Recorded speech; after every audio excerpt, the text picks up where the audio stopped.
Good evening again to everybody. I'm Eve. I'm the Director of Programs and Partnerships at Art Outreach, and we're really thrilled to have all of you here with us this evening. Thank you for making the time to come for our inaugural Hearthside chats. Now, if you're familiar with Art Outreach, you might know that we started a community art space recently known as Hearth out of Gilman Barracks. And some of the videos that you saw earlier were from some of the projects. We have a couple of familiar faces in the audience who've showcased shows in the space as well. And Hearthside Chats, which is the program that you're here tonight for, is basically an extension of this program. We really want to try and support artists as they sustain careers in the arts. And Hearthside Chats follows a model where it's honest, insightful conversations. A lot of the questions that we'll be going through tonight were actually fielded from many of you. When you registered, you sent us some questions that we'll be going through tonight. And to begin, I really want to just say how grateful we are to the Arts House, first of all, for offering us this wonderful venue and for arranging the tour earlier. The talk is also organized in conjunction with the Cultural Medallion Showcase. And today's resource is actually one of Singapore's Cultural Medallion recipients as well. We have Milenko Prvački here with us. He's one of Singapore's foremost artists and educators. Born in the former Yugoslavia and trained as an artist in Romania, Milenko migrated to Singapore in 1991. And this was during the Yugoslav wars. He has taught at LaSalle, I just found out, for 28 years, initially as its fine arts lecturer, then as its faculty dean, and now as its senior fellow and the coordinator of its tropical lab. Milenko has exhibited extensively since 1971, developing a profound body of work that ranges from figurative paintings to non-narrative abstraction and sculptural work that has enriched Singapore's visual art scene. His works are in the permanent collections around the world and also at Dhoby Ghaut Station, just around the corner. And for his significant contributions to art, he was awarded not only Singapore's Cultural Medallion, but also the Chevalier in the Order of the Arts and Letters from the French government. So, Milenko, please, may I invite you to the stage.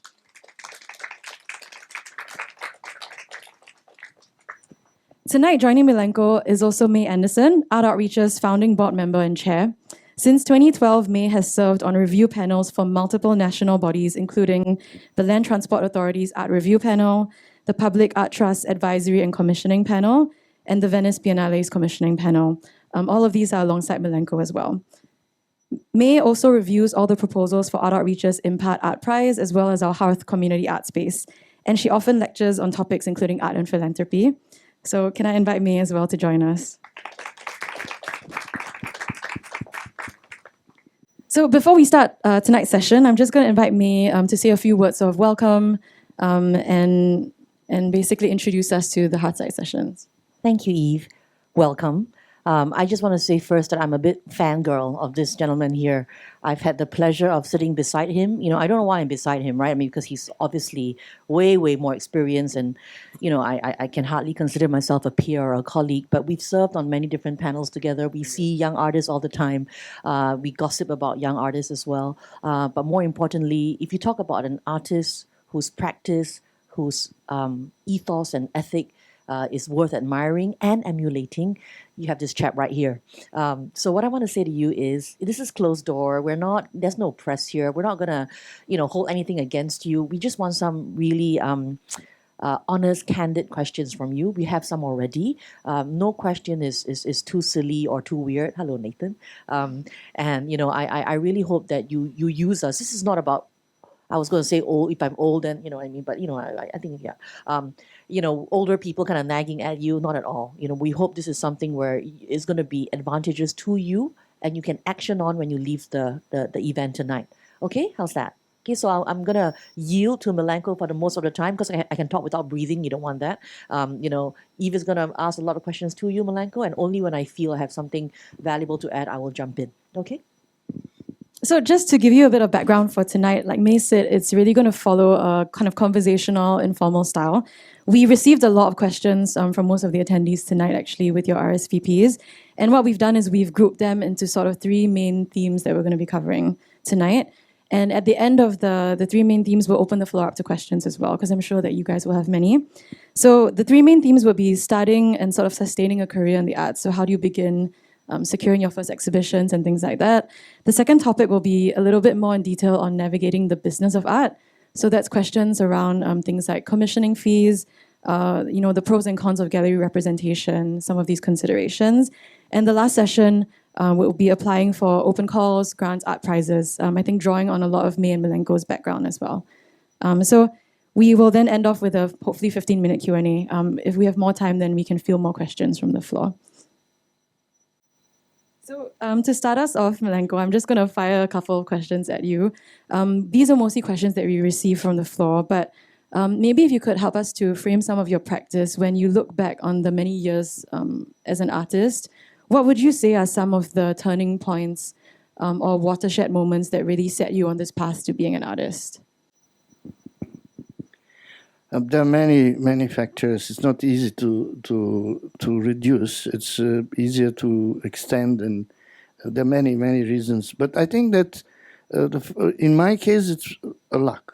I met as a very young boy, professional artist, and he didn't have kids. And I was around 9 years old when he invited me in his studio because he was lonely German artist. Remaining in Yugoslavia after Second World War. And I just mentioned before, even he was a leftist in communist Yugoslavia. People didn't like him because he was German. So he was a lonely kind of person without kids. And when he invited me first time in his studio, I didn't know what painting or artist is about, but it was like click. I want to be like this man, and he was very kind, and he started teaching me about basic techniques and skills. And when I was 12, 13, I was already did copies of Picasso. Well, it was fantastic, and even smell of that studio was something what I will never ever forget. So this is the first step, which was coincidence, and it was important for me. Second one was the fact that I wanted to study art, and I didn't want to do anything else. And when I finished my art college, I went for assessment to get in art university, and in Europe generally for master program for all fine arts program or painting, they take only 12 students. And in that time, Yugoslavia was 22 million people, and they will accept only 12 students. I was accepted and shortlisted in between hundreds, and after 3,000 applications. And we have to do 1 week assessment in university, live drawing, still life, watercolor, all this kind of to check up our skills. And my colleague next to me, I was 18, he was 35.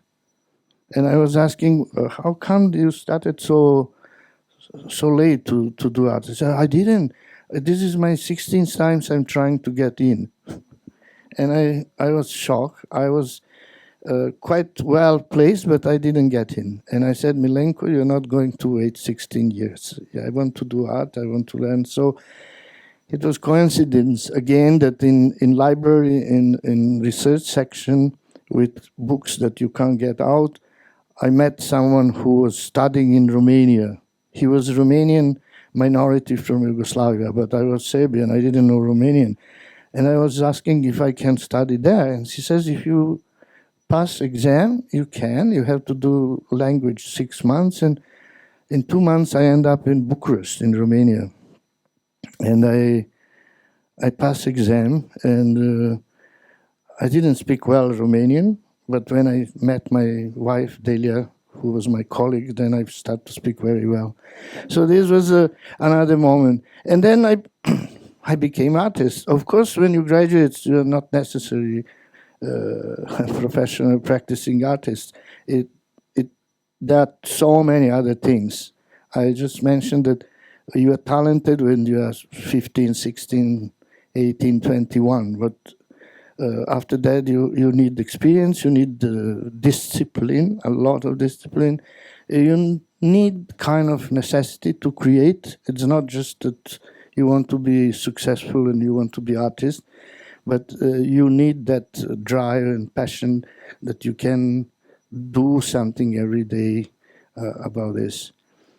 And finally, I end up in Singapore, but this is not part of the question yet. Yeah. We'll probably get to it in a bit. And could you share with us, I think related to what you were saying, how did you go about sort of securing the first few exhibitions that you did, fresh out of art school? What was that experience like? And how did you decide, yes, I'm gonna do these shows? Yeah, it's a difficult. This is another problem with artists. I was having solo exhibitions even before I started my studies. I did exhibition when I was 17, and quite a number of artists and art people who know about me. I'm talented and blah blah blah. But you are not you are not artist. And then I end up in Romania for 5 years, and I was successful student and best in class, and I was colleague with so many artists in Romania. And then I left Romania. I came back in Yugoslavia. Nobody knows me again. So again, you have to work hard, and you need 4 or 5 years. It's not like you're a doctor. You just change job. You change hospital, and you continue doing so. To be artist, you need a lot of different elements, situations, and institutions to support you. Otherwise, you are anonymous. So that was kind of struggle again, 4 or 5 years. And then when I came in Singapore, I was 40, and again, you start from beginning. So this is the problem. But because what I mentioned, I'm very disciplined, and I'm working every day. Especially in Europe, if you have amount of works that you can show, every gallery will work with you. They're not, I'm sorry to say, but in Singapore sometimes we talk about grant. I don't have grant, I don't do. So that's another difficulty is that gallery will never take you in and try to promote you and sell you, because they want someone who has a body of work that they can base on it. So that's happened same always. I did big shows in former Yugoslavia, and I got awards. And then I came here, and again I work. And the reason why I am in LaSalle is that the year and a half after I came in Singapore, I did already works for solo show with Delia in LaSalle. I didn't work in LaSalle in that time, and Brother Joe told me, Brother Joseph McNally said, "Oh, I want you to teach here." I said, "I don't speak English." He says, "You have 1.5 years." And that's how I then end up in LaSalle. Because my mother tongue, it's Serbian. My second language, it's German. Then I have to learn Romanian. And when I came here, I came with German company. So for 2 months, so again. So it's a complicated, but I didn't speak English, I still practice my art, and that was the first step. And then more and more exhibitions came out, and after that they forgot about me in Yugoslavia, or Serbia, they were from here, man. Now, Milenko, you were sharing with me when we spoke earlier about how a lot of the opportunities that came to you kind of came maybe even outside of the visual art field. When you moved to Singapore, you came in initially as a designer for the Maritime Museum. So this is a question that we received from the audience. Do you have a network of other artists or mentors that that support you, that you share ideas with, that you seek feedback on outside of the visual art circle, within the visual art circle? It's a different situation in Singapore and in Europe. For example, in my country, first country, which doesn't exist anymore, unfortunately, and it was different kind of communication in between artists. My best friends came from theater, from music, from visual arts. We never separated. It was a kind of artist group, artist atmosphere, artist society. When I came here first time, it was only National Museum and Singapore Symphony Orchestra. Until after 30 years, I never saw visual artists in SSO concert. I never saw actors and directors attending exhibition or musician and visual artists attending theater pieces. So that's something what it's very different. And it's different when you have general art support, like in Europe, from all kind of practices. And it's different when you are somehow accused to be only part of visual arts. When I came here, I was lucky to be friends with Chui Kei, with Go Ben Kwan. It was just generation, not many artists. It was Thomas Yo and not many artists in that time practicing. And but I never been in their studio. You know, it's a very different culture here. In Europe, most of the time, I don't know who will wake up in my studio in morning, because it's just knocks. Artists are sharing experience, enjoying, talking, arguing, fighting. It's all kind of. Here was for me totally different situation. And when I was talking with local artists about we have to do something, you know, we have to have a 3-4 points. We don't give up, and oh, fantastic, and then nothing happened after tomorrow. So that's the kind of different. But I understood from beginning that it's there's no perfect country, there's no perfect art scene, and you have to swim. You know, it's like someone throw you in the water and you have to swim, no choice. So I always think that Singapore is one of the best places, because when my students in beginning asked me, what's wrong with you? We are dreaming to go in Europe, and you came in Singapore. And I said that it's a reason, because in Europe it's almost everything done.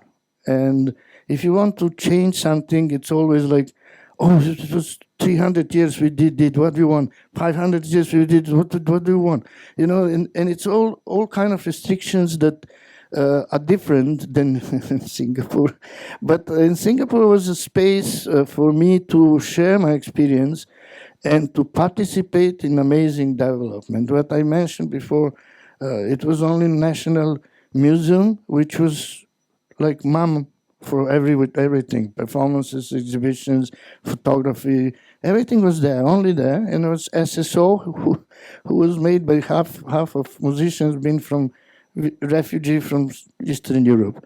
So nothing else. So I find out this is a space which is interested in developing something what I can share with my experience, because even I got citizenship as an international talent. I was usually experienced. I wasn't talented. I was talented when I was 20. Thank you. So Milenko has shared, I guess, some of the qualities, I suppose, over your journey that you think really helped. There's a certain risk-taking attitude. There's also luck, of course, in that element, and a willingness to explore outside of just the visual art field. You know, collaborate with other artists outside of it. I'm going to ask Mae as well, from the perspective of an art organization and also a commissioner. What are some of the qualities that you often look out for in an artist that you work with? I'm going to be really honest. That's what I woke up telling myself today, okay? Please do not overlook the importance of likability. I know it's not very sexy sounding, or like, what do you mean? I'm just writing down notes for my CV. When I meet artists and when we meet artists, we can't help but be drawn closer to, charmed by, impressed by, enchanted by, attracted to personalities with a certain level of, I don't know, it could be humility, grace, could be humor. I love when I sit next to Milenko at panels when we give artists feedback, right? Because his feedback is frank, it is clear, it is important, but he says it with half a smile, a little bit of humor, a lot of good grace. It's so easy to accept his constructive criticism because he's very nice about it. When I meet young artists, I can't help but feel like, oh my God, I love this person. I see some of you in the audience who I know, and I know you and I'm smiling at you because I like you.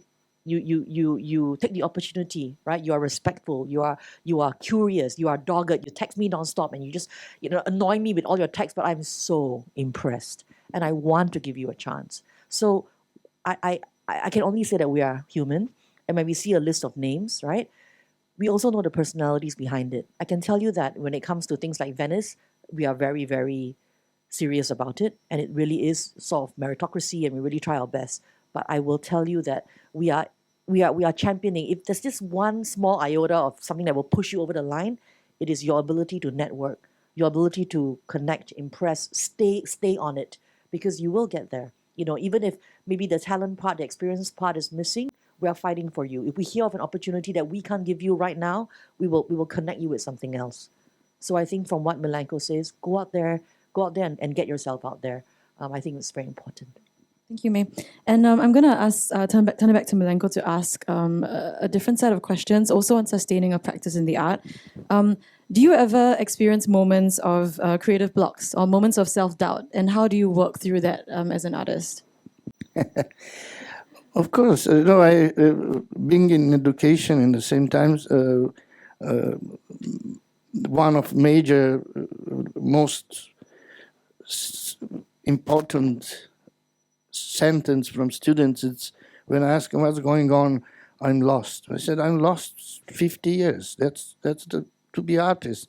To be artist is not to be on track, and to be secure, to be safe.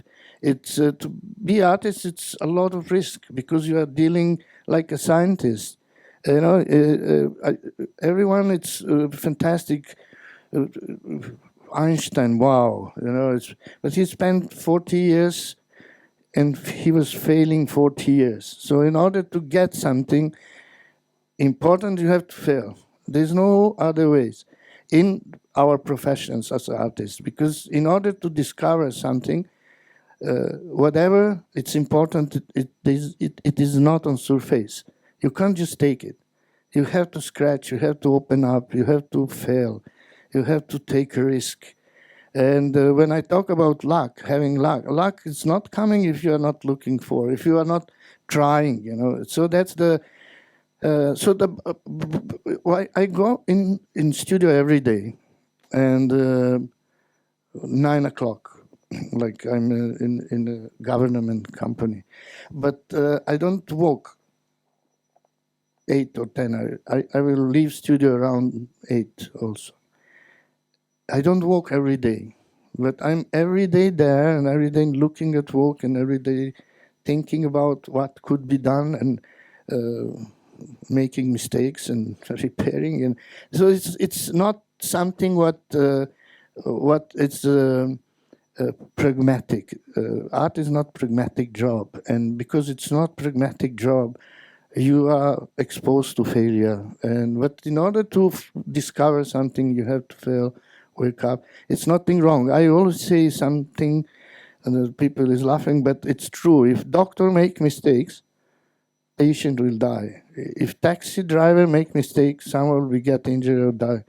Even lawyer, if make mistakes, someone will get jail unnecessary. If my artists make mistakes, there are no victims. So I always encourage students, be free to fail. It's nothing wrong. Nothing it's going to happen.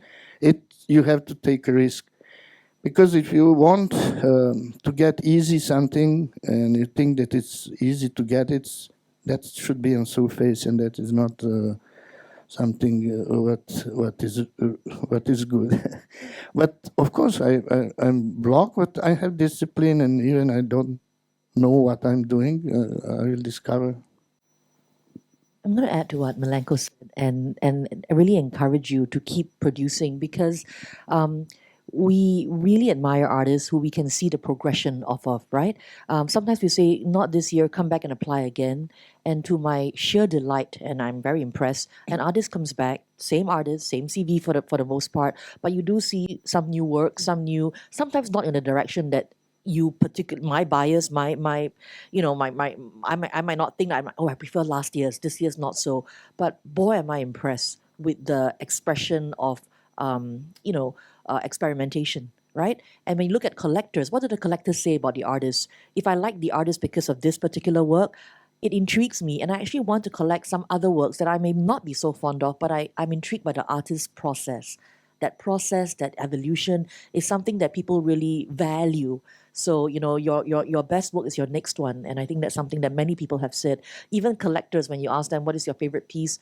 It's not there yet. It'll be out there. Artists are creating, I'm looking, and something will fit and click only for that moment. And then we move on, right? So that body of work, however you may not like it, needs to A needs B needs C to make D and E and so on. You know what I mean? So have faith and enjoy that process, because we certainly are. We love sort of artists that are brave enough to do all that. And I think so. We have a question from the audience that I love how it was phrased. It's very related to what we're talking about now in terms of being willing to experiment and try. The question is, as you develop new ideas and work, and this is both for Mae and Milenko, do you have advice on how do you choose which ideas to pursue? And this is the phrase from the question: which darlings to kill? Which darlings to kill of the ideas that you're experimenting with? How do you know when to stop and move on to the next one? Okay, just to, it's a good question, because I want to extend about. I was thinking about what you mentioned, and it's very good, but it's not always working, because I have this problem.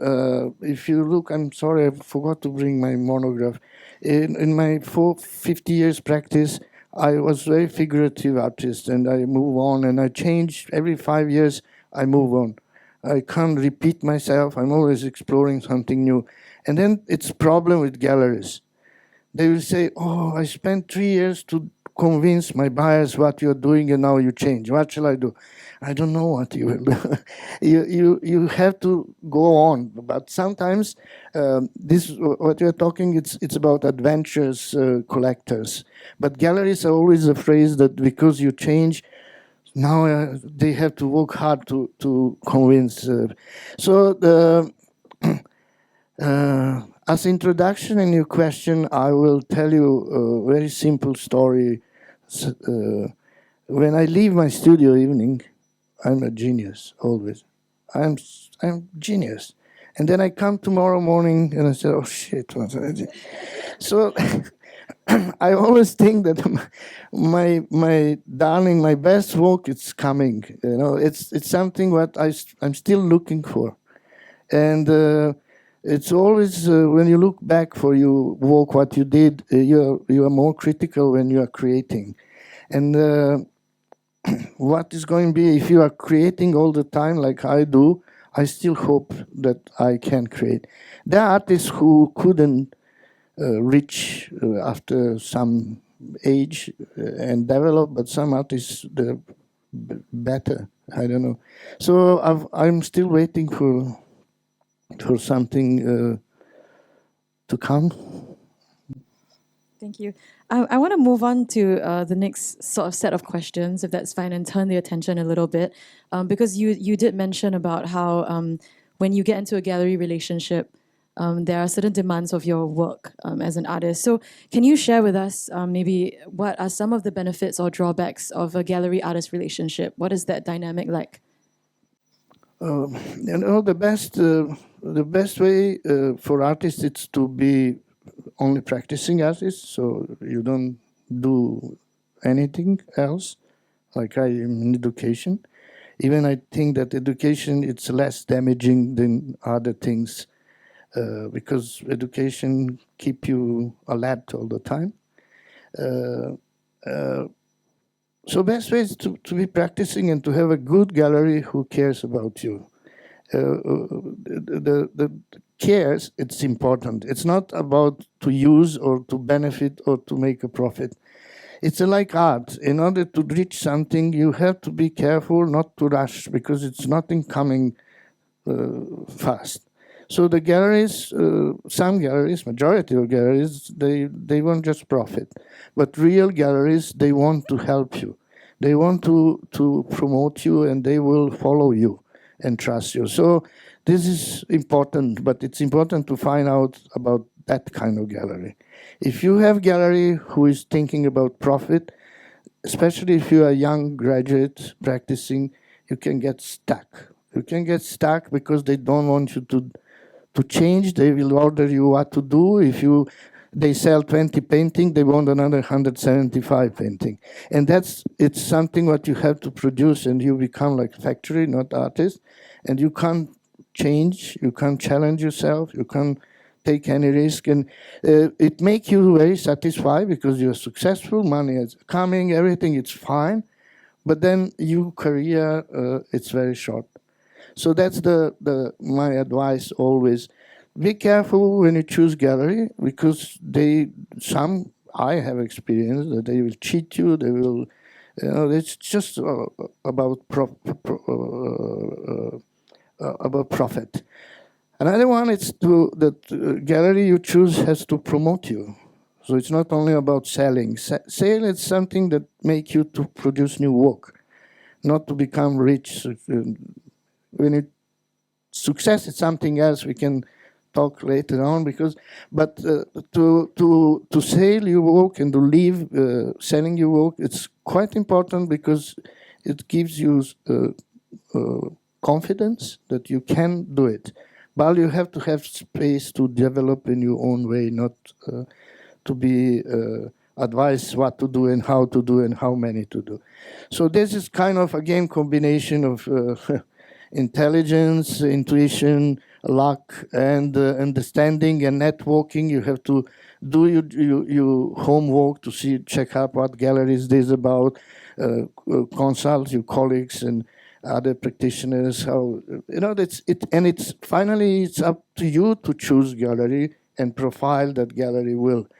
It's not always possible, unfortunately, but it's again about luck and situation. Thank you. We have a few questions sort of around this topic of gallery representation, and I also want to open the floor to Mae on this front.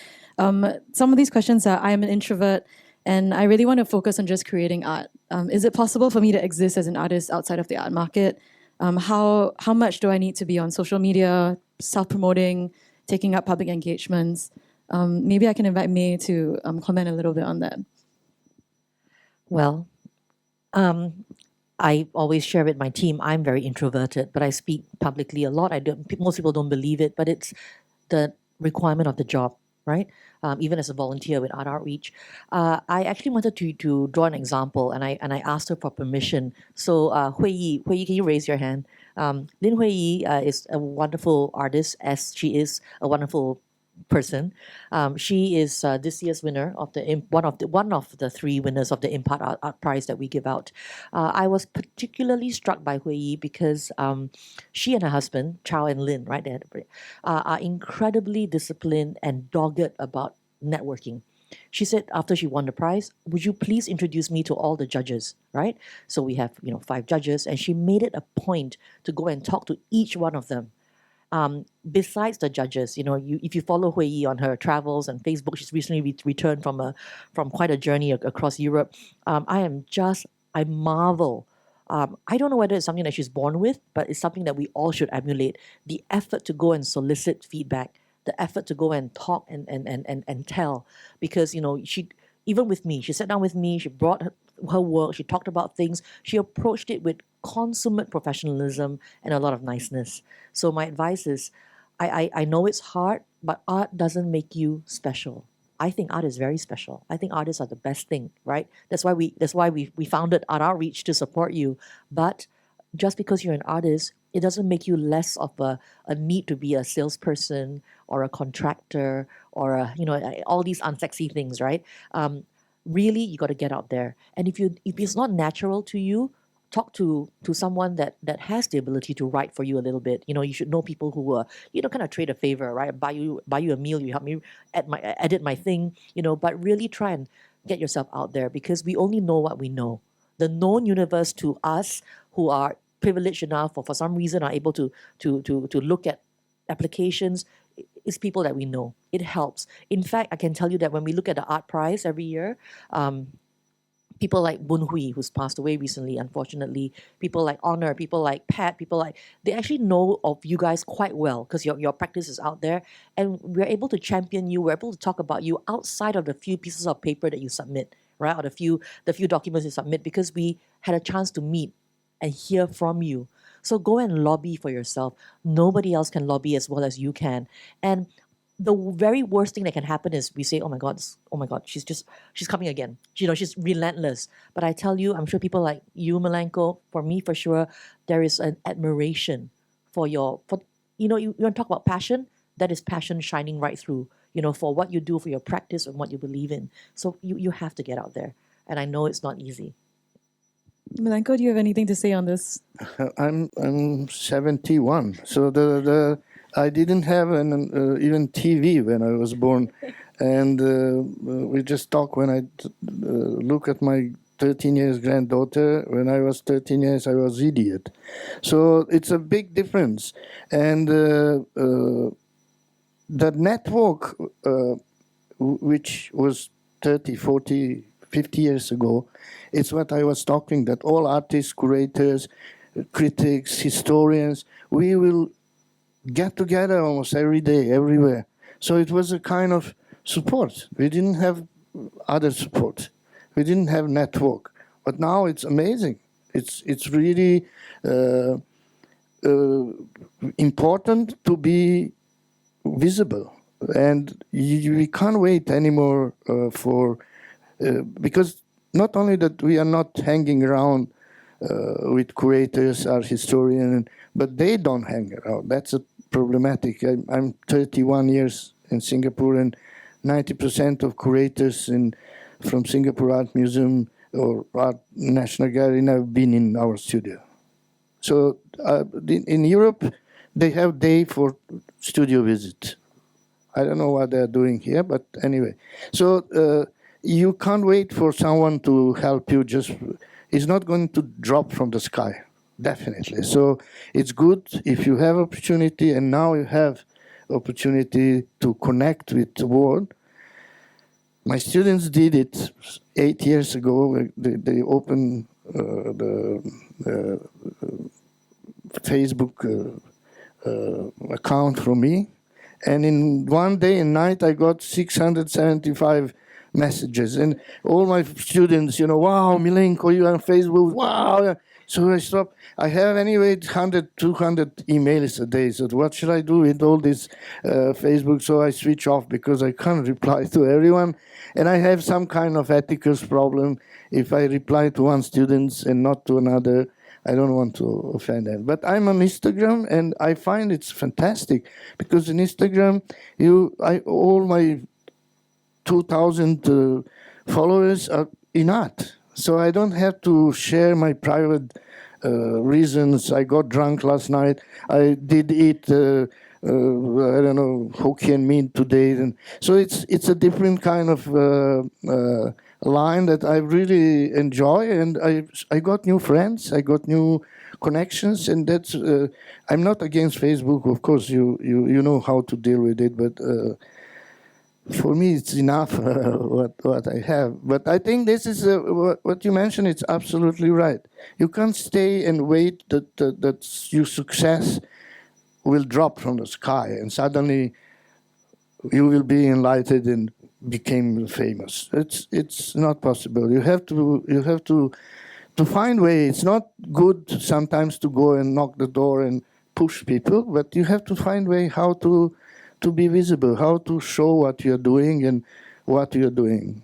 This is very, very important. Because it's about curator, critics, news journalists. They have that circle of friends, and they promote them. It's like a gallery promote own artists. So you can't get in that line. At least I can't get, because they're all younger, and I don't look good enough anymore. You look great. Look at him up there. Just very quickly, when you guys are sending in things or looking for opportunity, we immediately Google you. The first thing I look at is your Instagram. I know it's a pain to keep up the Instagram game because there's pressure, right? I mean, what do I post? Do I do this? Should I have a look? Should I curate it? I have no idea. Just do something, because, your Instagram is what I send to somebody and say, check out this artist. We often get inquiries, hey, we have an opportunity for an artist to do something, this, that, the other, right? And I think of the artists that are looking for someone that does something in, say, textile, right?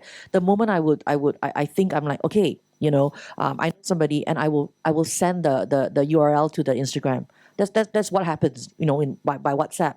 So if your Instagram is not market ready, fit for use, then you better go and start to work on it, because that's what we trade in these days, right? No one has time to download a special website that takes a long time to load, and then special effects come out and all that. Dude, I mean, it's great if you have it, but I'm just saying that nowadays we just look at Instagram as the best representation for your a quick understanding of like, oh, nice, good, go, right? That's the shorthand of today's artist CV. Yeah, I was going to add that as well. That's true. So we're talking a little bit now about the market, market ready and these terms. For Milenko, when you're creating work, do you consider, or maybe even in the past when you were starting out, do you consider popular trends and what the public demand is or what the market wants? Never. I just to mention, I came here because my education was very academic. In Romania, the communist country, was exactly like China, Russia, very academic. Even master program, I still was doing live drawing, full size, no sketching and all this. So that's the reason why I came in Singapore, because the manager of design company for museum was my colleague. She was designer, I was in the painting, and she knows my skills. She came here, and she needed someone who knows to do realistic painting, drawing, and sculptures. And she says, please come for 2 months. We can't find here someone. So I said, okay, this is fantastic. I've never been in Asia. And even now, I prefer to do a portrait, classical portrait for money. This is so easy than to change and reduce my art to some profit, any kind of profit. So if it's about my work, I don't compromise. I don't look what is popular or not. It's my struggle. That's what I mentioned before.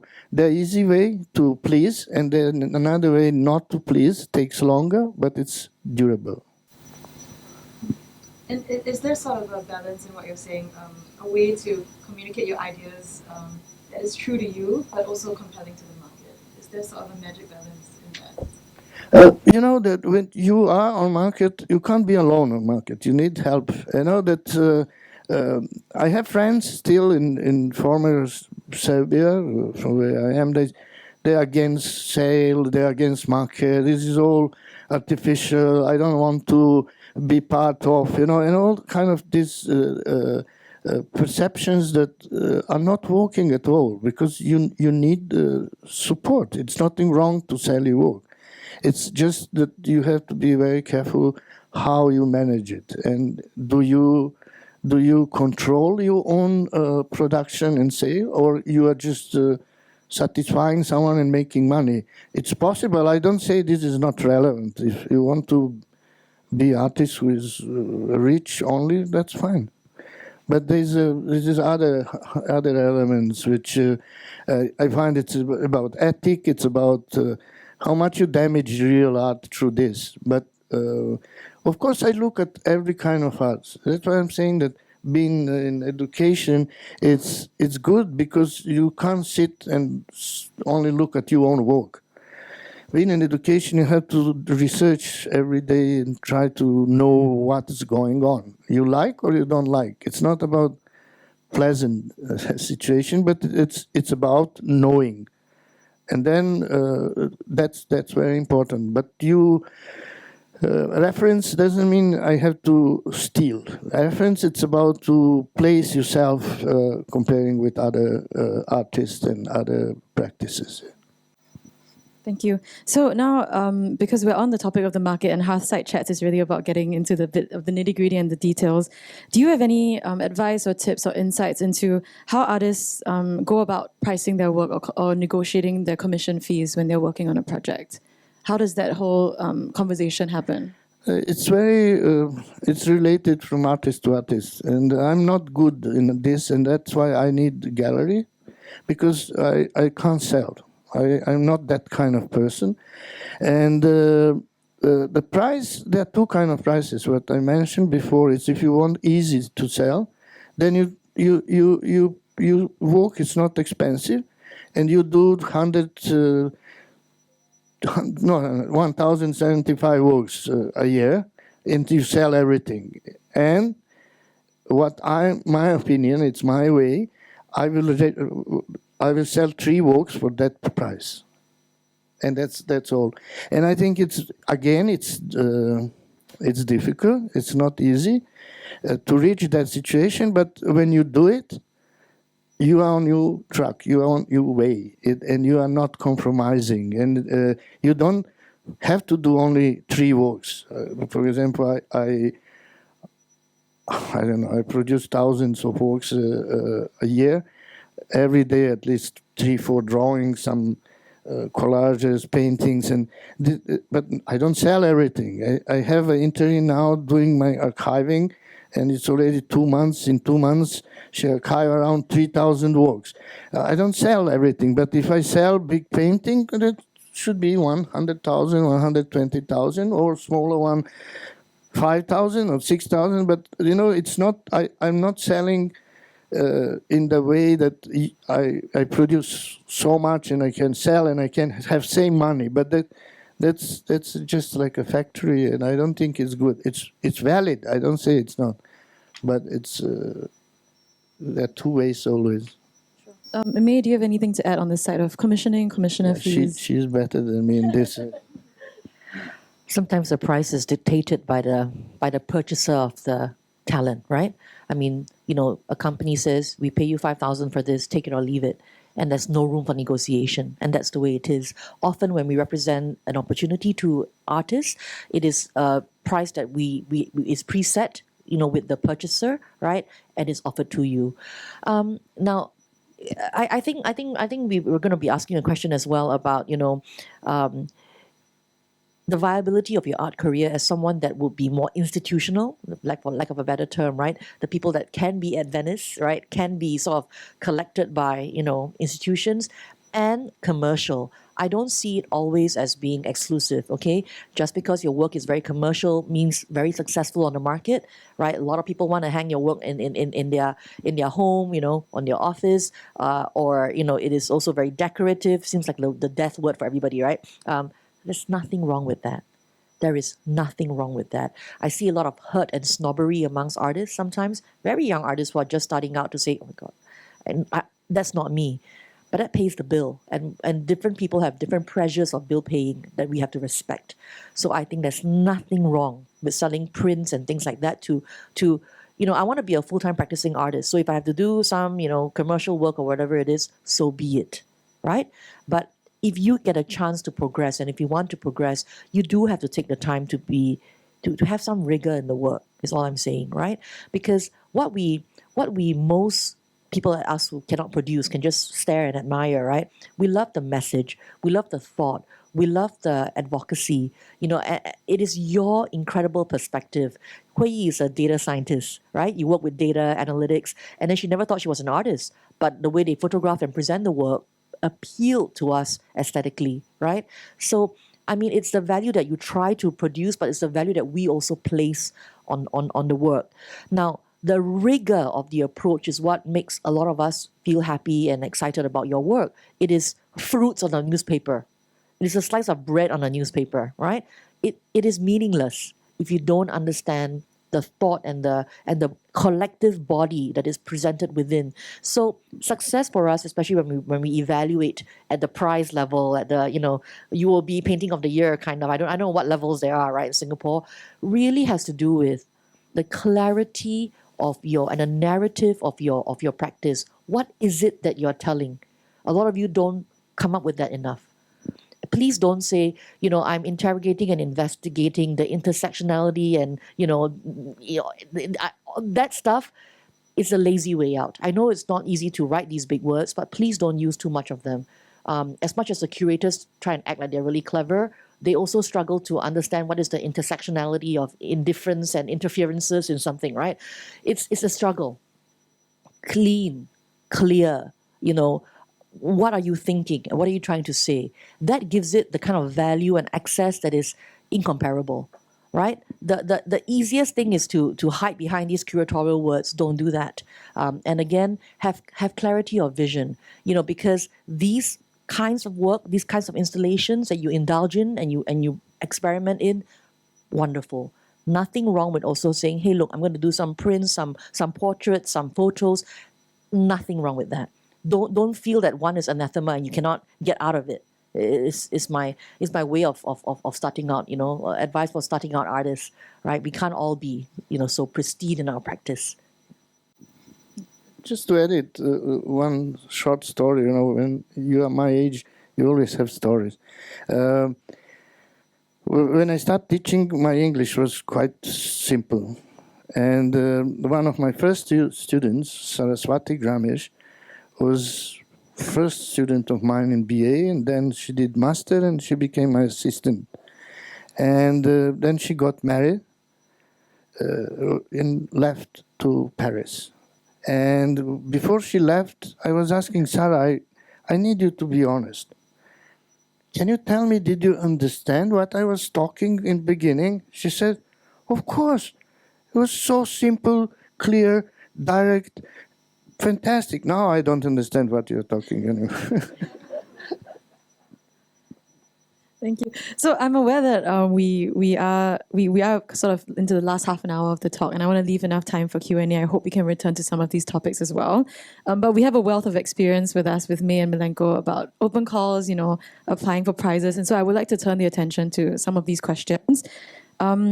I guess the first one is there any value in proposing projects to organizations or institutions outside of open call windows, or applying to prizes if I don't feel at that point in time like maybe I have a very real chance of winning? What is the value of just applying anyway? You're talking about open calls.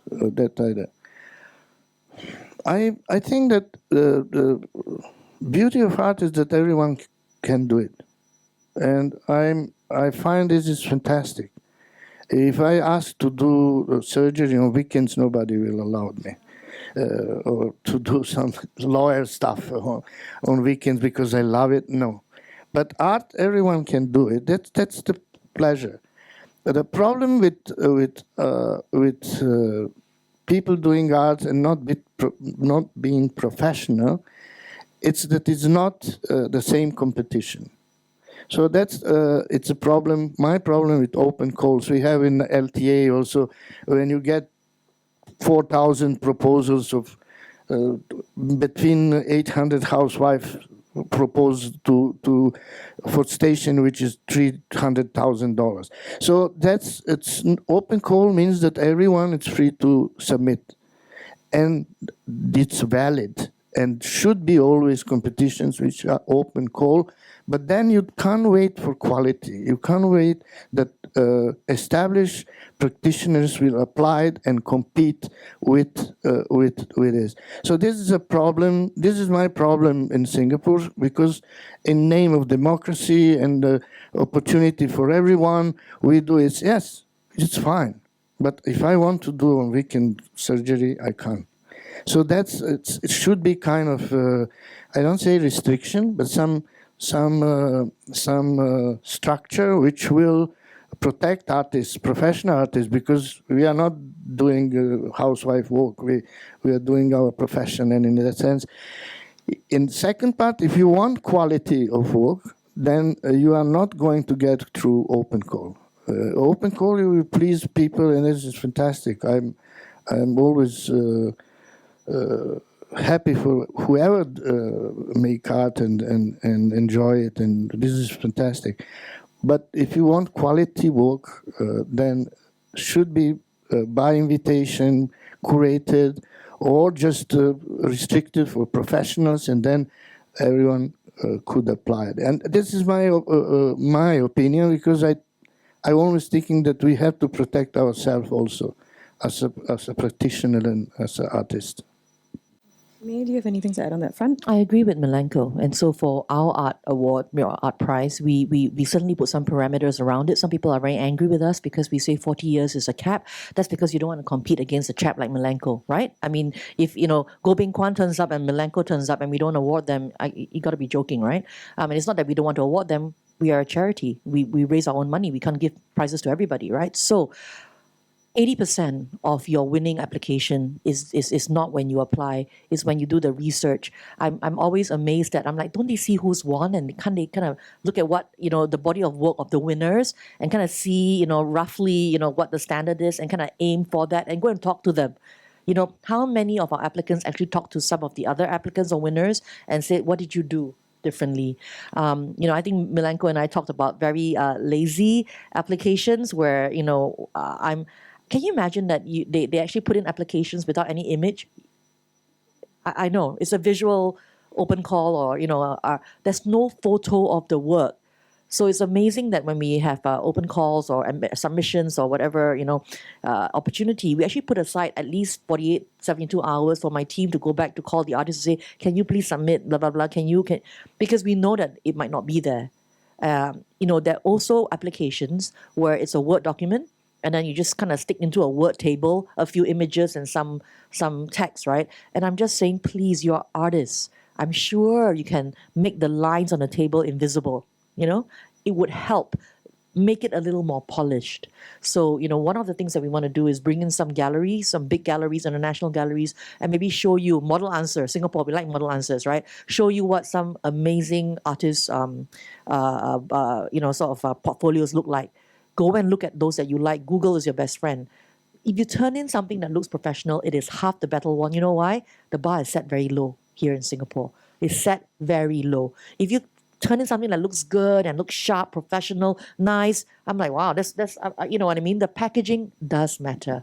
And you'll be shocked at how little attention is paid to that. Yeah, I will also add to what Mae was saying. So for a lot of our open calls, you may not always be the winner of the call, but we do tend to go back to the applicants after, because now they're on our radar.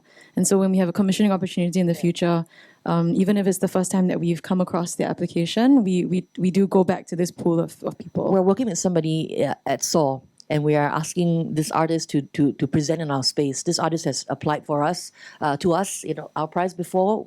She's not won, but we love her work.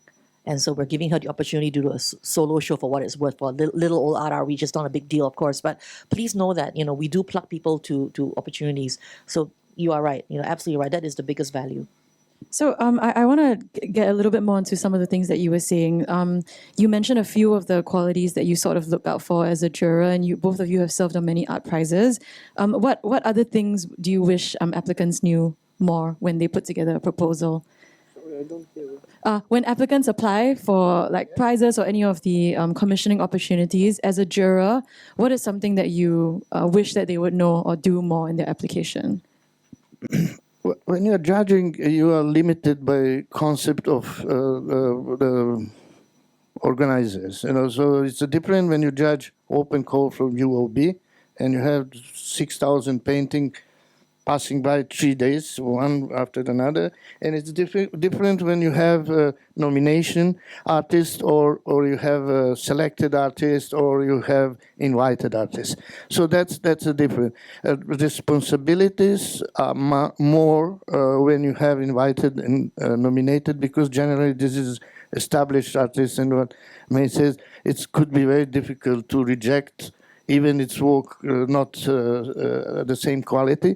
And it's very difficult when you have open call judging, where it's a nightmare to remember. You don't have time to look at any of this work. So it depends. That's very, very big difference. And I judged so many children competition, which is another problem in Singapore, and that education of kids, for me, it's a nightmare. And I think that Singapore will struggle with people who appreciate art, because they don't want to educate kids from the beginning, but they spend 50, I don't know how many, a lot of millions for 50 years old donkeys to appreciate art. It's too late. So, and when I judge this this competition, then you have a class of 25 kids, same. Then another class from another teacher, different, but all 25 same. So it's not they don't let kids to play and to do whatever they want. They tell them what to do, they tell them how to do, and they tell them which method to use. And then of course you have same things. They don't have individuals, but the kids are fantastic. So they sometimes, most of the times, it's nightmare to judge this open competitions and kids. Maybe some gossip, right? When we are, the two big ones, LTA, we've been on the LTA Art Review panel for, I don't know how many, 20 years? 20 years. 20 years. Northeast Line is 20 years next year. Planning began in 1996, right? It is a big opportunity, right? The fee is 50,000. We can tell you that because it's an open thing. 50,000, and then your art gets immortalized in the station for at least 50, 80 years. Pretty cool, right? Not enough artists apply, FYI.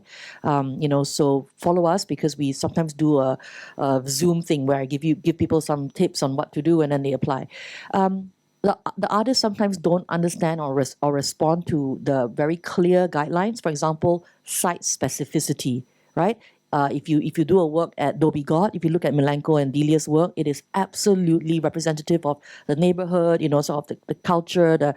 It is important. The art is meant to be viewed on the go, right? So you must think about that. How does that work for an audience on the move? So number one, think carefully about some of the guidelines, respond to that. Half the battle won. Let's take Venice, right? I mean, big deal, right? And you think that the sharpest curators and artists apply, you're right. But it's shocking. It is shocking because sometimes the art is more than good enough.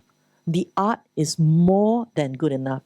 But what's not good enough is understanding this is the Venice Biennale. What about the sense of place making, pavilion making, the competition between the different pavilions, the curator or the artist being able to communicate exactly what you're doing and why this is an important thing, because at Venice there are themes as well, right? So it's amazing because the artist talks about the art and the curator talks about the artist. But there seems to be a lack of thinking and dialogue around the circumstance, the situation, this current presentation, and how it relates to the current atmosphere, for example, right? I mean, sometimes, depending on what year and what period it is, there's a charged atmosphere about maybe coming out of the pandemic, coming out of the Me Too movement, coming out of all kinds of situations, right? With the summer past where Black Lives Matter was a big deal, minority voices were a big deal. Think about answers to that. You don't have to respond directly, but you must understand what is in the minds of the visitors, the curators, the judges, and you don't change the art, but learn how to talk about it in and against those kinds of contexts. And that really helps when you are able to have a very diverse and flexible and fluent dialogue about your practice in the world that you live in. And that, I think, is a lot of value for us who listen to you and give you a chance to come and even meet with us, right? And sometimes the artist and the curator goes away and we are sad because it's a missed opportunity. Yeah, just to edit something, I was talking only about judging, but it's about commission work. What you mentioned, it's important. Commission work, it's like a scientific project. You are not obliged to apply, but if you want to participate, then it engages you in different way, within your practice, but also out of your practice. So that what Mae mentioned, it's about MRT stations. MRT stations are not museums. They're not galleries. You don't bring book and hang there and install just for 2 months. It's permanent. It's painful. Could be painful for bad artwork. It's painful for bad artists. So that's the problem. And the problem most of the time, artists, they think, oh, this is my practice, I want to. If you take, if you take the art project or kind of the public project especially, you have to consider a lot of things. You have to do research. You have to do your homework. You have to find a concept. You have to find the working methods. You have to find the material. You have to talk with architects. You have to talk with neighborhood. It's very complex. And that's what we faced 20 years of this problem because the artists think that, oh, this is my style. It's not about style, it's not about language, it's about space. If you want to interact with space, you have to consider it, and that's another problem. And for this, Singapore, we need more years to come. Tradition. Great, thank you so much. Thank you so much, Mae and Milenko. We have about 15 minutes left, and I did promise that we would go to open floor Q&A. So if anyone has any questions, we're not going to pass around a mic because I think the room is quite small, but if you could just raise your hand and you can ask it. I think this is a really great opportunity, so I encourage you to take it, be brave. And yeah, we'll open the floor for maybe 4 or 5 questions, hopefully, if we have the time for it. My question is for you, Mae. I'm Madhvi, and I would like to ask, how do you see the artists who work with multiple medium? What kind of consistency and what kind of work? Like there are times when the work projects might be different from one to another. So do the galleries, do the people who look into the artist's works, do they expect consistency? If yes, then what kind of thing? Thank you. First thing she did right, say her name, Madhvi. If I see something with her name, I'm like, oh yeah, I remember her. She came to the talk, right? So you see what I mean? It matters. Say who you are, right? I'm guessing that you work in different mediums too, right? Very important. I know that now as well, right? Second thing she did right.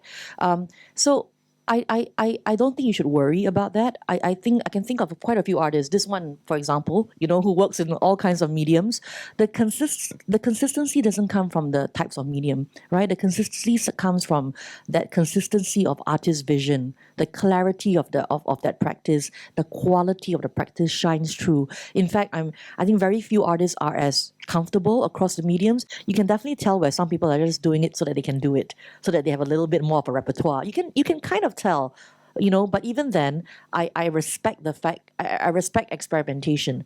I respect good experiments. May not be Venice worthy, but certainly this is an important part of the artist's repertoire. For example, what STPI does very well, right? Give a lot of artists the opportunity with printmaking. I love some of the work there, very different from what I see of a particular artist, but I like that risk-taking, right? So as long as we see that it's a sincere and committed effort, I think we enjoy it very, very much. So I there's no easy answer, since he's the master of many mediums. What do you think, about consistency or? I agree with you, because this is not, artist is represented and recognized by language and voice, not about media. So I always used to tell my students that my Serbian English, everyone knows it between my students. You can imagine me speaking perfect English? You should think that you are in the wrong room, yeah? So this is my language. Each of us have a kind of language, which yeah, it's something that covers everything. Whatever you touch should be there. And this is about the voice of artists, which is, we are all different, and we all our life we are looking for that voice that will represent us in whatever we touch. It's about this. If you do different media in different way, then it's problematic. Then it's questioning why you are changing media. But it's not anymore in contemporary art. It's not anymore problem to use all kind of media. And I'm sometimes surprised, because some curators say I'm specialized in video, but video didn't come from sky. It came from paintings, from drawings, from photography, from moving images. It's something that has a history. It's not just drop, and that's that voice and language that you can identify and say, oh, this is Madhvi or this is Milenko. It's usually a central theme, a common approach. It could be a use of monochromatic sort of devices, something that really holds it together. Doesn't have to be one or the other. I'm just saying that sometimes I don't know, it might be your work 10 years later, but when someone says, it's done by her, I'm like, I see it. There is that DNA that's encoded in the work, and we can tell. Yeah. Thank you. Do we have any other questions? My name is Vanessa Day, and I have a question for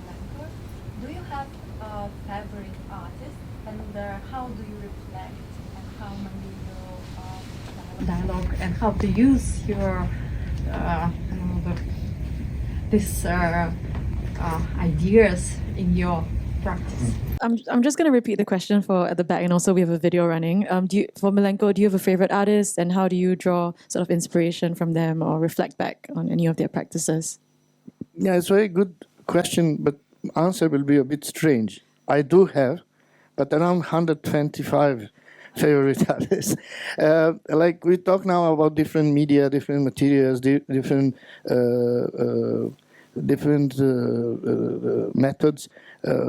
I find that working at something, for me it's necessary to look at, let's say, 125 or 17 references. I find references are very important. You know, when it's not about, I used to say Apple. It's not about Apple.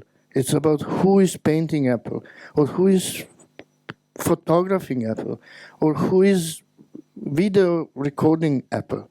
So you have Apple of Monet, you have of Cézanne, you have Apple of Picasso. There's Apple, but they're not the same. So when I do work, I'm very interested in looking at references that could help me or will help me just to see how did they resolve this kind of problem, how did they deal with. And you know, you can't avoid because again, art it's with history, so you can't invent something. You can't invent Apple, but you can invent voice or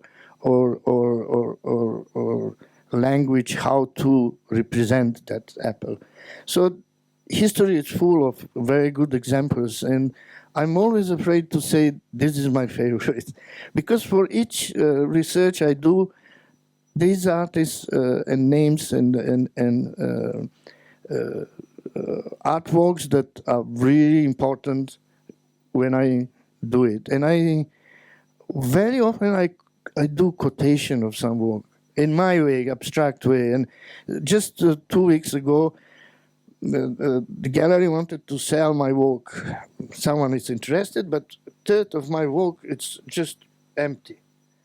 And they said they like your work, but why is that empty? And I was glad because it was a reference for Velázquez's painting of princes with dogs, you know, and 1/3 of painting is back of his work. And I was amazed. This is done 300, 400 years ago, and it's already amazing that someone show 1/3 of painting back of painting. This is fantastic. So I did kind of paraphrase that I quote this work, and they didn't buy it, but anyway. But I want to say that my reference is very large, and contemporary art, history of art, I'm still curious about everything. Thank you for the question. Do we have any other questions?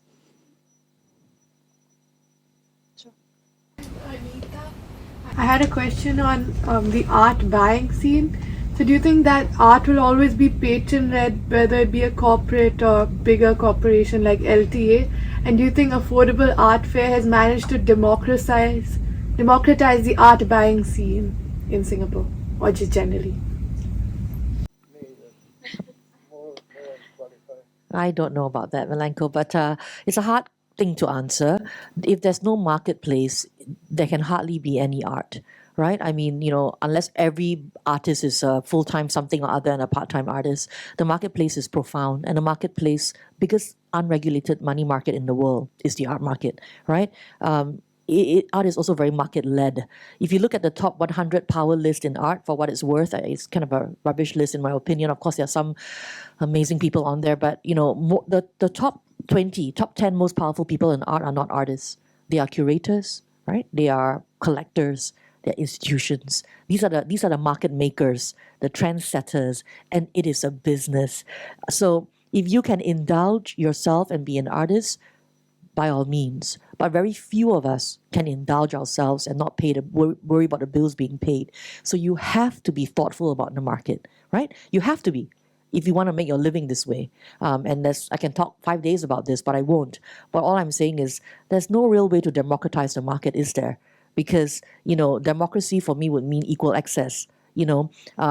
I think it's very difficult to be equal, but you can try to be as fair as you can, right? So it is price-driven, it is price-led, it is the biggest wallet sometimes gets the biggest share. Let's talk about people who buy art. Even if I have $10 million to spend on the work, I may not get the A work, You know why? Because as a gallerist, Eve sells to Milenko all the time. He buys $10 million pieces all day long. I'm newly rich. I have a new 10 million. I will still be behind this guy because this is the market maker. We will give him the artist's best work.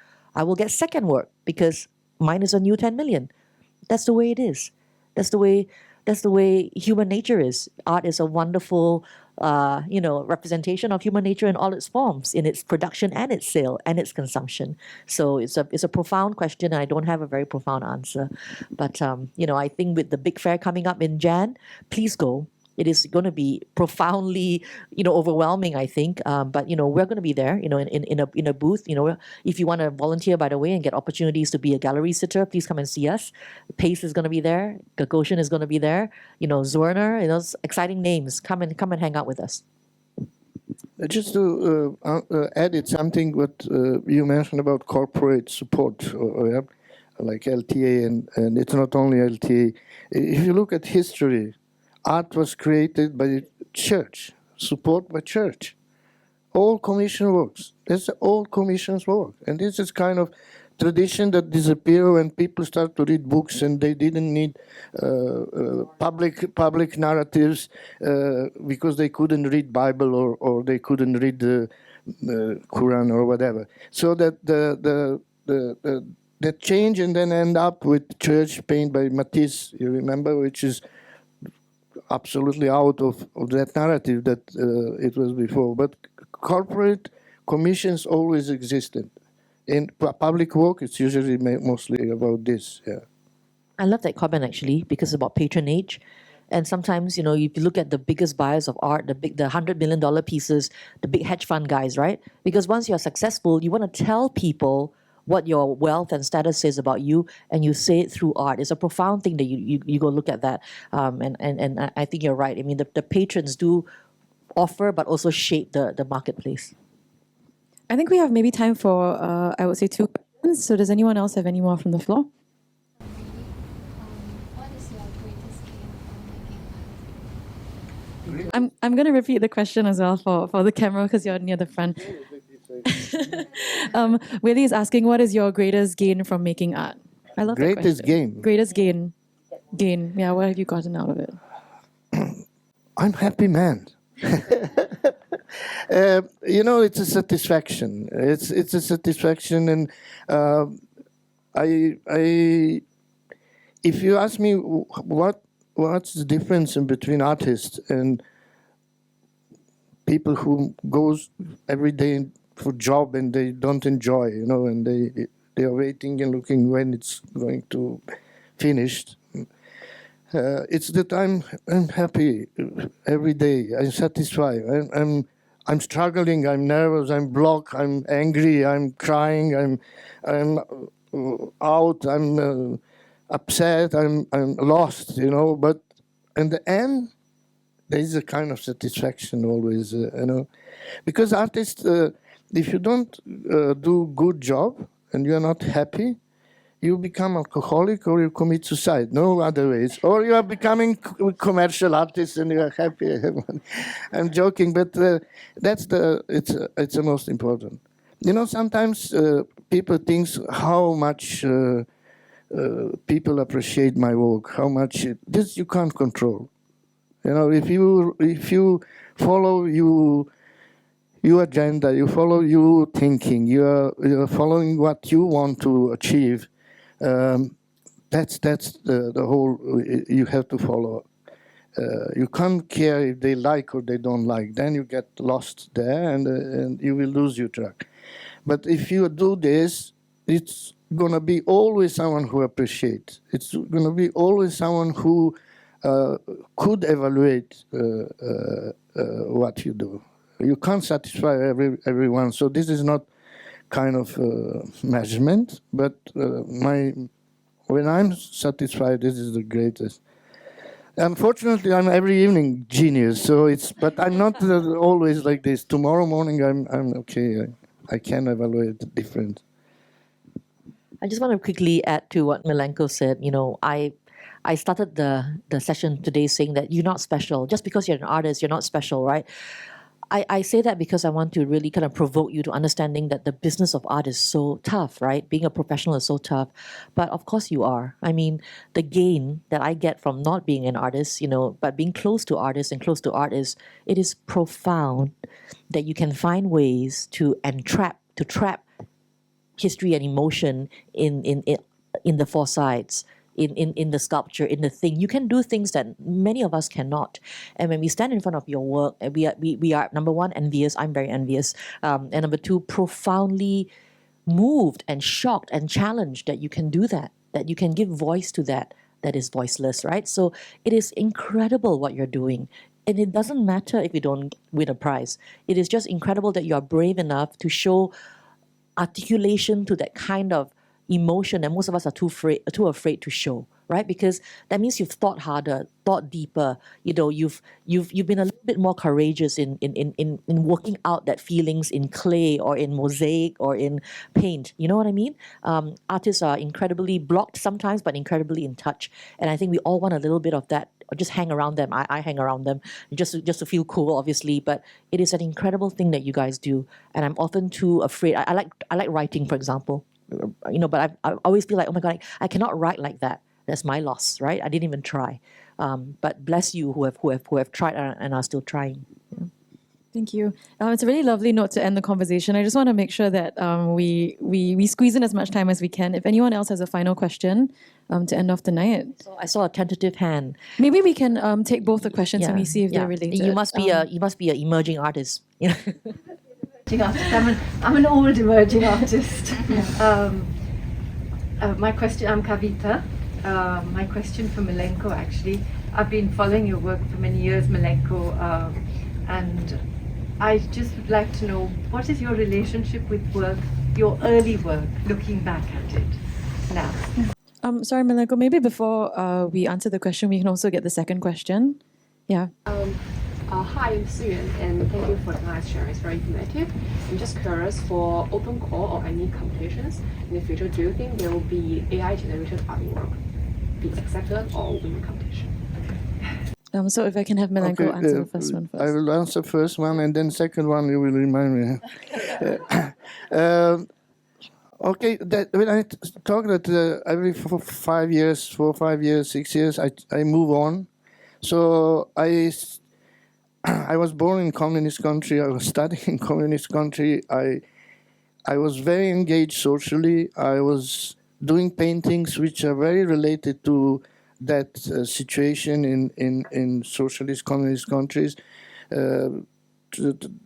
about these lies, about hunting, because every president it's hunter. But it's funny, they can't move. They're more fat than I am, and they bring them animals they kill, and then each president of communist country has a house with trophies and all these things. So I was very engaged with this, and after 5 years, I realized that what I'm doing, it's so limited. The people have such a limited access to what I want to say. And if you're talking or you're writing or you're shouting on the street, more people will be influenced. Second, I realized that new media, photography, video, all new media are faster. Painting, it's slow. My narrative is flat. I can't compete. And that's the moment when I decide just to go in abstraction and to explore painting itself and sculpture or installation or whatever material is, then to talk narrative. In the same time, I decide I will be very engaged, and that's why I was engaged in my country, and that's why I'm engaged in Singapore, in different panels, in different situations, trying to talk about and promote some things and argue about something, then to affect my paintings with narrative that it's static. That was, and I don't think my previous work is bad. I'm very glad, and I like to show it. But I found out that it's not appropriate in 21st century to do narrative paintings. I still enjoy figurative paintings very much. It doesn't have, but it's about my character. I want you, as an artist, you have to find out your own voice, how to place yourself and how to develop. But always still, I think that my new work is the best. But then sometimes when you look, there are some gaps, of course. But did I answer to you? Okay, thank you. Thank you. Yep, and the second question maybe Mae can take. It's a fitting one as we end with the question on AI. The question was whether AI might be used in open calls, and you know, I think in a way it already is, right? So my first response to you is, you look at an artist like Rafik Anadol. Are you famous with Rafik Anadol? Refik Anadol. He used AI to generate these amazing, you know, scenes, but it's his concept, right? Like when he took all the grandmaster works and kind of, you know, smush them. I can't speak tech. Smush them into a swirl of colors and generative processes. So I don't think it can be a replacement, but certainly AI work can be incorporated into your practice. But you know, we would still want to see the artist's you know, interpretation, the artist's command, the artist's concept. You know, I once said I will never use WhatsApp. You know, when I say that, people think I'm 85 years old, but I said WhatsApp is rubbish. I will always call, right? But here am I using WhatsApp all day long. So I don't know the answer to your question. It might be, but for right now, I can see AI as part of your repertoire of work, but not replacing an artist, obviously. Yeah. AI, any thoughts on AI? No, I agree. You're specialized in this more than I am. So thank you so much, Mae, as well as Milenko, for your time. Would you join me in just giving them a round of applause? I also do want to thank, again, the Arts House, the team, Wan Hui, Swee Ling, Preishan, and Geraldine, for running the tour, as well as offering us this wonderful venue. We have a small token of appreciation to give to Milenko. Milenko volunteered his time today, and he's also met us to run through questions and things like that. So thank you so much, Milenko. Yeah, and finally, I would like to thank all of you for being here this evening with us for an hour and a half. I hope the conversation was very insightful for you.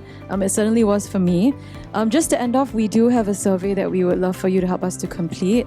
The idea for this is really to help us to seed future Hearthside chats. So some of the questions are things like other speakers you might like to hear from, what other topics would you find useful to have covered? If you could just take a moment to help us fill that in, we'd really appreciate it. We will, me and Milenko, I think maybe we'll be outside for a couple of minutes. If anyone has questions, they might want to ask them personally.